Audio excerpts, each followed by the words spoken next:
Guru Brahma Guru Vishnu Guru Devo Maheshwaraha Guru Sakshat Parabrahma Tasmai Shri Gurave Namaha. Deivathin Kural, Volume 6, Sections 1 to 5. Essence of the Philosophical Schools. There is a supreme entity as the cause for all this universe. For us also, there is the same cause. That is what created us. We are only a finite Jivatma, but that is Paramatma, the infinite supreme. This Jivatma has to go back to join that Paramatma.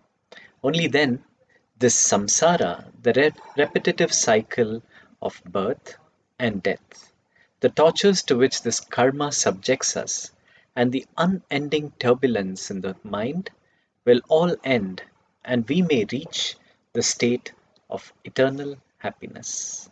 It is that state which is called release or moksha. Once we have reached it, then there is no more death and there is an eternal peace. So says religion. And it also shows us that the way to reach that Paramatma, each religious or philosophical school gives us a name to that Paramatma. One school says it is Shiva, another says it is Vishnu, still another says it is Shakti. Do this and this, then you can go to Kailasha, where Shiva resides, and that is the world of moksha, says one school. Another says the world of moksha is only Vaikunta, the residence of Lord Vishnu. In the same way, the Shakti school says moksha world is the world of Amba, called Sripuram. Moksha is the Ananda Bhuvana, where Ganesha lives, says another. No, it is Skandagiri, where Subramanya resides. Even Rama and Lakshmana did not go to Vaikunta after they left this world. They have their own separate loka called Saketa. Krishna has his own world of bliss called Goloka. Thus, the different schools of thought wax eloquent. Each one gives us a methodology of worship and also mentions that the goal of all that upasana is to reach that world of infinite bliss, to which they give separate names. What would be the relationship between Jivatma and Paramatma? This is an important question raised and answered by each of the schools in its own distinct way. One school says that the Jivatma will always be distinct from the Paramatma, and in that state of moksha, the Jivatma would enjoy infinite bliss by worshipping the Paramatma with bhakti. That is the Dvaita conclusion. Another says even though the Jivatma will be a separate soul doing bhakti towards Paramatma, it will have the feeling of the Paramatma immanent in it as its soul. This is Vishishtadvaita. Still another says when the sun rises, the stars do not lose their existence, they just disappear from view because of the luminosity of the sun. So also in moksha, the Jivatma, though it does not lose its existence, will have its own little consciousness submerged in the absolute consciousness of the Paramatma. This is the doctrine of Shaiva Siddhanta. There are still other schools of thought. Advaita is different from all of these. The school of philosophy propagated by Adi Shankara Bhagavad is called Advaita. It says something totally different from all the above.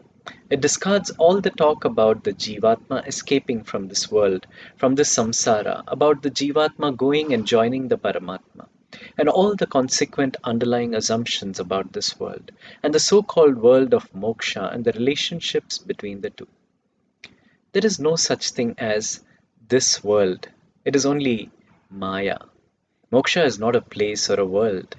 When the Atma is released from the bondage of the mind, that is moksha. It may be right here and now.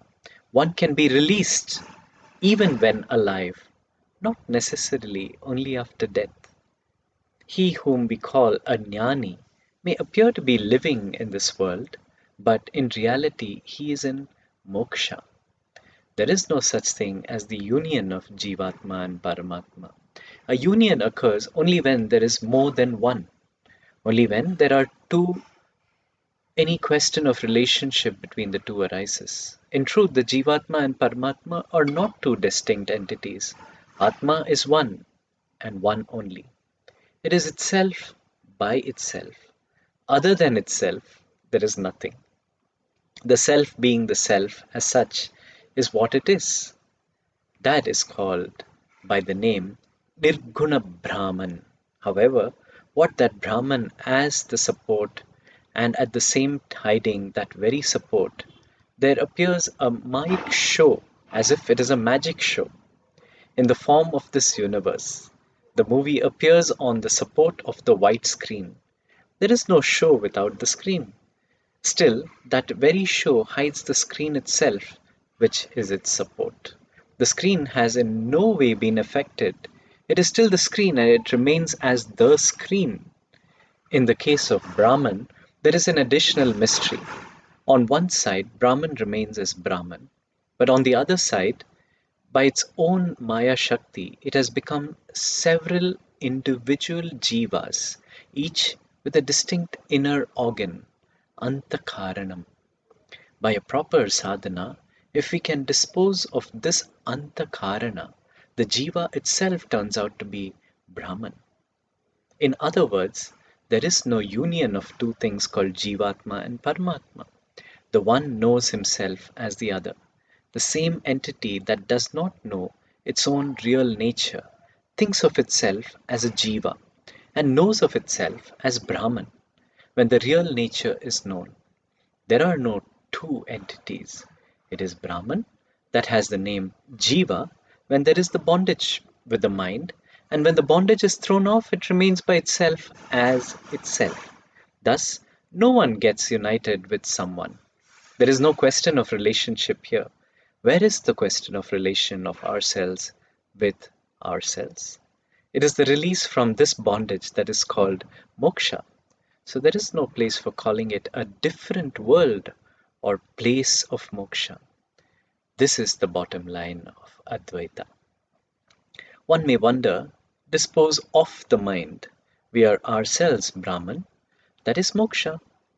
This statement of Advaita seems to make it all easy for us. All along, the other schools are saying that there is something higher than us, above our world, that is called a world of moksha. There is a Paramatma above us, we are only Jivatma, far below him, and we have to strive to reach his world. But Advaita says there is no high, no low, we are ourselves, that Paramatma, and in order to reach this moksha, we don't have to go anywhere. Right here, we can have that. One may think that this should then be very easy. Appears to be easy, but really difficult because that is a big if. If only we can dispose of the mind, then there is the Advaita Siddhi. The difficulty is exactly there to dispose of the mind. When our shirt loosely fits us, we can take it off easily. But if the shirt is tight, the taking off might have to be made with some effort. And when we are required to take off our very outer skin, imagine how difficult it could be. Just as the skin is sticking to our body, our mind is sticking to us. But in deeper proximity, a dirty, stinking, sticky cloth becomes pure when the dirt, stink, and stickiness are off the cloth. It is not necessary to look for another cloth. The same cloth, when the dirt, etc., are off, becomes the pure cloth. So, also for our jiva, we don't have to look for a new entity called Brahman. If we can remove the present dirt and stink of the mind, that could be enough. The same person will emerge as the pure Brahman. But that is exactly the formidable task to remove the dirt and stink that is so deeply adhering in the mind. Mind refuses to be disposed of. What exactly is this mind? It is the instrument which creates thoughts. If the creation of thoughts stop, mind will also not be there. But we are not able to stop the creation of thoughts. All the time it is galloping to go somewhere. We go through lots of experiences and enjoyments. We also keep seeing them, those of this bird that we know, and many more in the other birds that we do not know. Each of them has left an impression in our mind. They keep running in our mind and sprout numberless thoughts. It is like the smell that persists in the bottle in which we kept some spicy asafoetida. So, also, even that, after we have gone through experiences and enjoyments, their smell persists in our mind. This is what is called vasana or janmantara vasana. Vasana that comes from other birds or samskara vasana. What does it do? It keeps surfacing thoughts about that enjoyment and becomes the cause for further thoughts about how to have that experience again. These thoughts are the plans which the mind makes. The smell of the past has to subside. That is what is called vasanakshayam, death of the vasana. And that is the disposal of the mind. Disposal implies the end. What keeps running all the time has an end when it stops running. When a large flow of water is dammed, the flow stops. The same way, when the flow of the mind is stopped, it means that is the end of the mind. When I say mind is stilled or stopped, I do not mean the staying or resting of the mind on one object. That is something different. Here, when I say the mind is stopped or stilled, I mean something else. When the mind stays on some object, it means the mind is fully occupied with that object. No other object can have then a place in the mind. Even to keep the mind still, like that is certainly a difficult process. This is actually the penultimate step to dispose of the mind. When a wild animal is jumping and running all around, how do you shoot it? It is difficult. But when it is made to stay at one place, we can shoot it easily. Similarly, the mind that is running in all directions should be made to stay at one place in one thought. It does not mean the mind has disappeared then. No, the mind is still there. Only instead of dwelling on various things, it is now full of one and only one thought. This is the prerequisite to what I call the disposal of the mind. After this, the mind has to be vanquished totally. That is when realization takes place. Realization of the Atman, in other words, the being as a jiva goes and the being as a Brahman sprouts. This process of stopping the mind at one single thought and then vanquishing even that thought in order to dispose of the mind along with its roots is a Himalayan achievement. Our scriptures very often refer to Anaya Vidya Vasanaya, meaning because of vasanas of ignorance going back to beginning less antiquity. This is the reason for the dirt of the mind being so thick and dense. Removal of that dirt is no doubt a most difficult job. Moksha is by grace of God. However, if we persist with our efforts by the grace of God, if not in this life, maybe in a later life, that noble of goal of Brahman realization, that is the realization that we ourselves are Brahman and being in Brahman happens. Who is this God, Ishvara, that is bestowing this grace on us? Jivas and the universe are just a show of Maya. But even in that show, there is a lot of regularity. It is not a haphazard, mad show, it is a well enacted play.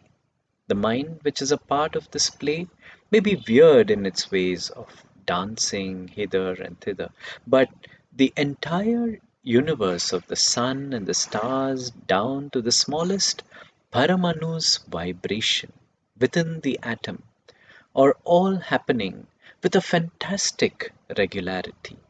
Even this mind has been stilled to silence by our great men, and they have chalked out ways for us in terms of what they called dharma to follow their footsteps and still our minds. Further, there are thousand other things which happen according to the rules of cause and effect that our ancestors have discovered and left as a heritage for us.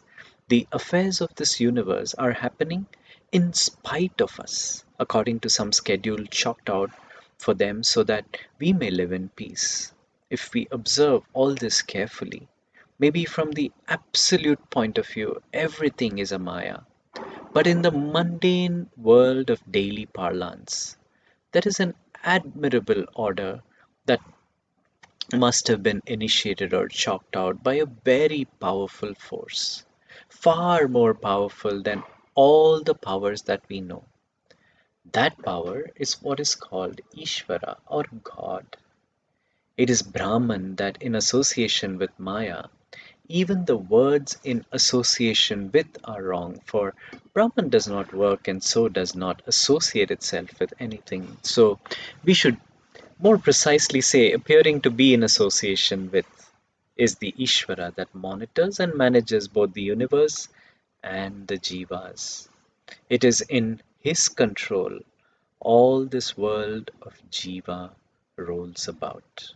When that is so, for us to transcend this curtain of Maya and to get out also of his control, so that we may realize the Brahman that is the core of him, as well as us. It is not possible without the sanction of that power, namely Ishvara. In other words, only by the grace of Ishvara can our mind be overcome and Brahman realization can happen. In this Mayic world, the dispenser of the fruits for all our actions is this Ishvara. What fruits go with what actions is all decided by Ishvara.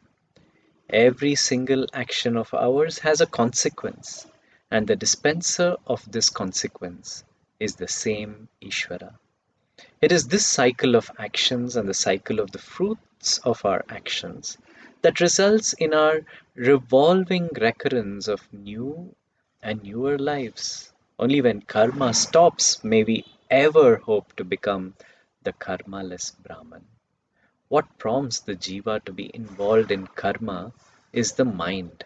It is by the prompting and urging of the mind that we do action. So action will stop only if the mind stops.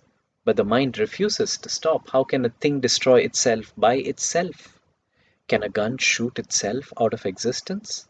So, what the mind can do is only this: in the total agony of anticipation of its own death, it has to keep thinking all the time about the Jiva Brahma Aikyam that would happen after its mind's death. This is what Nididhyasana means. It has to be done with great persistence. The essence of Advaita sadhana is this kind of persistent thinking. Of course, this is also action. Walking is the action of the legs. Eating is the action of the mouth. Thinking is the action of the mind. I just now said that all actions are carefully watched by Ishvara, and it is he who dispenses the fruits of actions. He also watches this thinking action, namely nididhyasana. When we do this persistently and sincerely, he decides at some point that this person has done the nididhyasana sufficiently enough to destroy his balance of karma and dispenses his grace that will kill the mind that has been always struggling to establish our individuality, that shows this jiva to be distinct from Brahman. This is the meaning of the statement that by God's grace one gets realization of Brahman. That does not mean, however, that God waits and calculates whether we have done enough sadhana to get our karma from our past lives exhausted. If He does so, then that should be called His grace.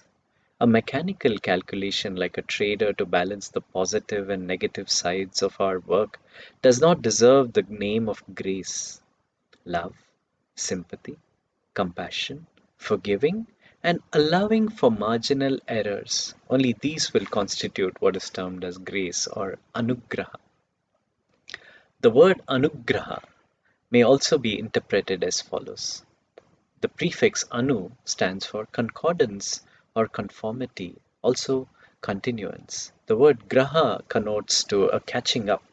When we try to catch up with the Lord by following or conforming with His attributeless nature, by the same principle of conformity, He comes and catches us up. That is anugraha, the mind of us, instead of being steadfast in its work of catching up with the Lord, may also run away from Him. Even then, the Lord's grace follows us and makes us catch up. That is anugraha. Here, catching up with the Lord includes both the Maya associated Almighty and also the attributeless Brahman, which is not associated with any Maya. We may be subject to the whims and fancies of Maya, but He is in total control of it. So even when He does so many activities under the guise of Maya, He's always the actionless Brahman. Thus, even if we aim at the Maya associated Almighty, He absorbs us into the Brahman that has no trace of Maya. It is actually a running race between Ishvara and the Jiva. The Jiva tries to catch up with Ishvara, but Ishvara thinks it unfair to grant the realization of Brahman to this Jiva, who has so much balance of karma. And the Jiva, having failed to catch up, gives us the attempt and gives up the attempt and allows itself to be carried away by all worldly distractions. That is the time when Ishvara follows him with compassion and makes the catching up possible. But this compassionate easing up is done in a subtle way. It turns the mind towards spiritual matters. That is what it means for Ishvara to catch up. At the same time, it is done so gradually that the full catching up of the Jiva with Ishvara does not happen before the time for it is due. To that extent, Ishvara slips away, but that itself makes the jiva fall headlong into the bottomless pit of sin, and again the compassionate grip of Ishvara tightens. This tightening and loosening goes on and on until the jiva fills up its mind fully with Ishvara and nothing else.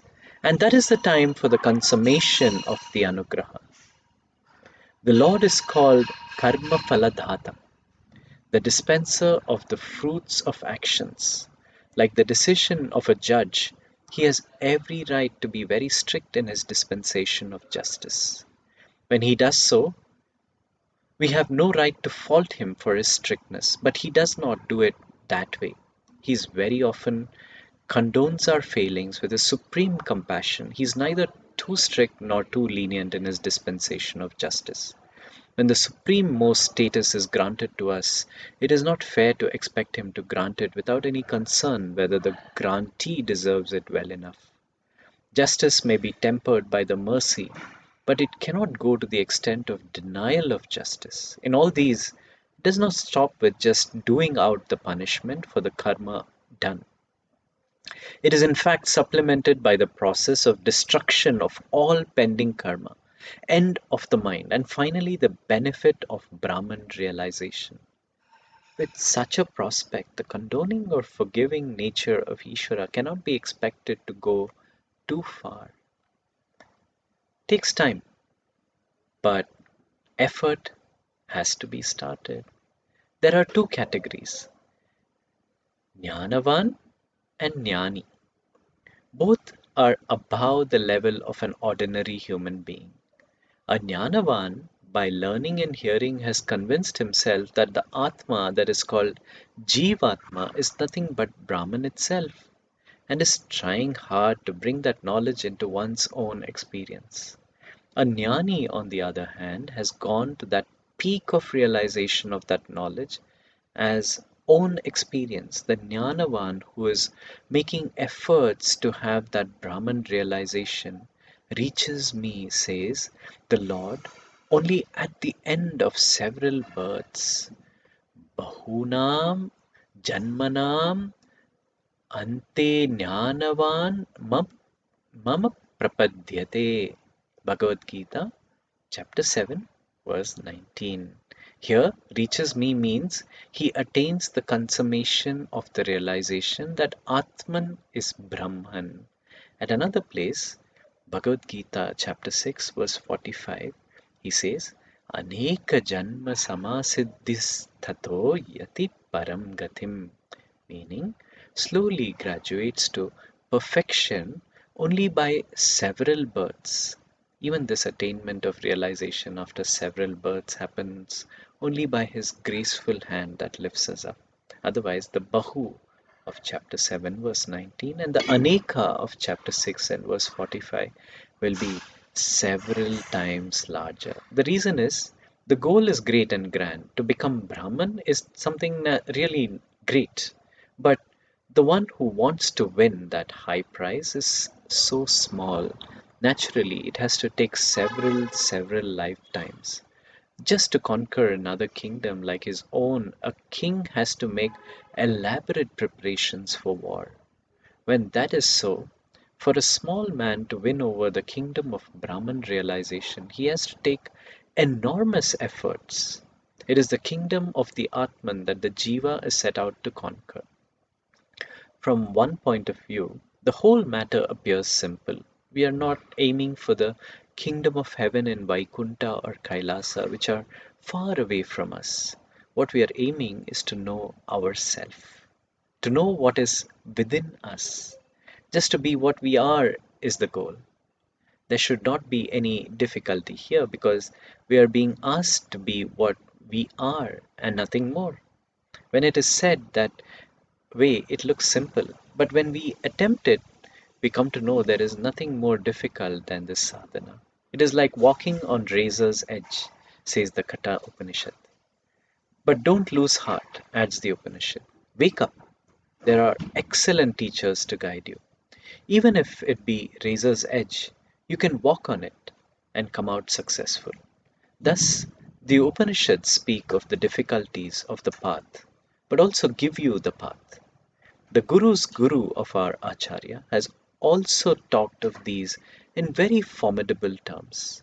Advaita is the only fearless state. Even great yogis fear to tread that path. It requires that fantastic effort of emptying the waters of the ocean by using blades of grass, soaking them in the water, and shaking the water off from the ocean. Only by such unceasing effort can the mind empty itself of all its thought and be in the Atman. Note, this is from the Mandukya Karika, chapter 3, verse 39 to 41.